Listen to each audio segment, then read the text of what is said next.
The Denver Nuggets? No. The Boston Celtics? No. The Milwaukee Bucks? Not them either. The Philadelphia 76ers? Okay, now that's a team that I think everyone should absolutely be fearing right now. And I'm about to get into the details and tell you why, as we're explaining why the 76ers, led by the reigning MVP, are the most underrated team in the league today. As expected, this NBA season has been a joy to watch. I feel like for the first time in a while, there's at least 8, maybe 9 teams that are must-see TV on a nightly basis. The Warriors are must-see TV because of what Steph has been doing. The Suns because of KD, Booker, and Beal. The Lakers because of LeBron. The Nuggets because of Jokic. The Celtics because of their entire starting 5. Milwaukee because of the elite duo of Dame and Giannis. Then, of course, you have the Spurs and Thunder. And now that I think about it, we could even add the Grizzlies to that list with Ja Morant already back in uniform. My point is, the NBA is just so damn entertaining right now. There's only one problem, though. I feel like out of all of the teams who are getting crazy media attention, the Philadelphia 76ers are receiving the least, which doesn't make much sense. Joel Embiid has been the league's MVP by far. The man is averaging 35 points, 11 rebounds, and 6 assists per game while shooting 54% from the field, and nearly 90% from the free throw line on 11 attempts. For some reason, Embiid is one of, if not the most hated star in the league. The one common thing I hear amongst fans is how much he flops, or calling him a free throw merchant due to his 11 free throw attempts. I just honestly laugh at that because people don't even realize that Michael Jordan attempted over 9 free throws per game for 4 seasons, including one season where he shot a whopping 12 free throws per game. So my question is, why doesn't anyone say anything about that? In order to get 12 free throws throughout the course of a long season, you have to flop and sell calls. And what I'm starting to realize is that people who say that Embiid flops or goes to the free throw line too much have never sat down and watched a full Michael Jordan game from the 90s. You would be surprised how many times MJ flopped and would sell calls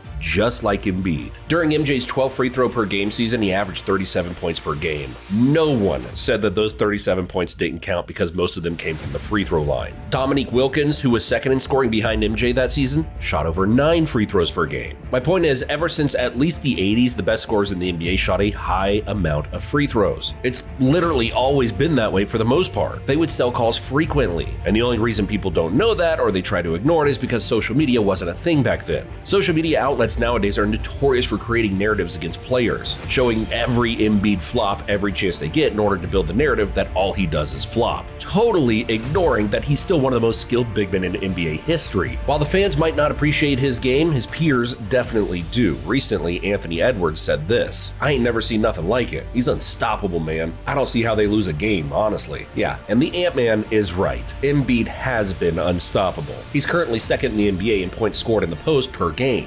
He's also top 5 in mid-range efficiency, which is just incredible. He's arguably the best post scorer in the NBA while also being one of the best mid-range scorers in the NBA. His percentages are literally neck and neck with KD, DeMar DeRozan, and Devin Booker, 3 of the best mid-range shooters of this era. And his game in the post is far from simple. His footwork, ability to counter and read defenders are next level. And that's the thing, people usually think that being a great post scorer means you have to have a bunch of moves like the drop step, the fadeaway, and other shifty, shaky moves. But what really makes a dominant post scorer is being able to read not only your defender, but the nearby help or weak side defenders as well. This season, teams have thrown countless amounts of different coverages at him in an attempt to slow him down, at least a little bit. But at this stage of his career, he's seen everything. His counters are just too damn sharp right now. Just look at this possession here. He reads the situation, feels out his initial defender, then he has the ridiculous athleticism and skill to spin around and slam home a dunk. And this was against the best defense in the NBA too. And he dropped 50 on him. Yeah, if that doesn't let you know how great he is, I don't know what will. But what really elevates his game is his improved passing and decision making. He's averaging a career high 6 assists per game. This also goes back to him being able to read defense,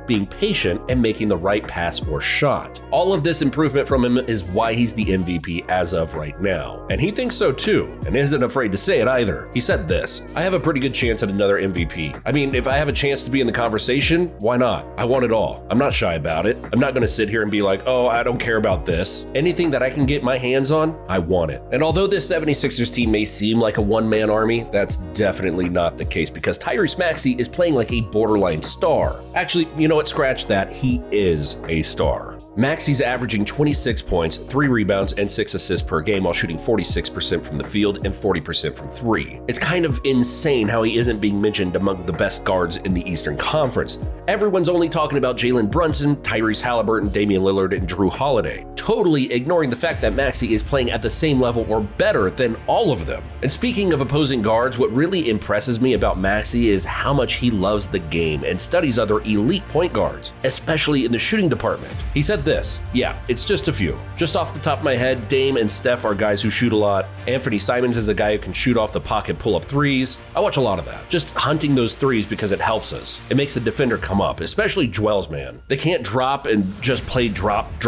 coverage. So I'm able to just shoot those threes off the dribble. So it just makes them run on me and I can get easier pocket passes to big fella." Yeah, he basically just explained why three-point shooting is the most valuable skill a player can have in basketball. Being a serious threat from three stretches the defense and forces them to pay attention to you a lot more, which isn't ideal when you have the 7-foot, 300-pound big man down low dominating in his role as well. The big and the guard duo has always been the key to championships. Kyrie and LeBron, Magic Johnson and Kareem, Wade and LeBron, and of course Kobe and Shaq. As a defense, it's so difficult to have to defend a dominant perimeter player and a dominant interior player at the same time on every single possession. And I'm not saying Maxey and Embiid are the next Kobe and Shaq, but I'm just giving one specific reason why this duo has been so effective this season. Then, and I think almost most importantly, we have to factor in that Maxey has no ego. He knows Embiid is the superstar. It isn't a weird situation like the Brooklyn Nets had a few years ago, or even recently between Harden and Embiid. You can't have a great team without great role players, though. Tobias Harris has been ultra efficient, averaging 16 points per game while shooting 51% from the floor and 37% from 3. His job on the floor is to get buckets, and I think it's been safe to say he's been doing that. DeAnthony Melton hasn't been that efficient to start the year, but still, there aren't too many role players better than Melton.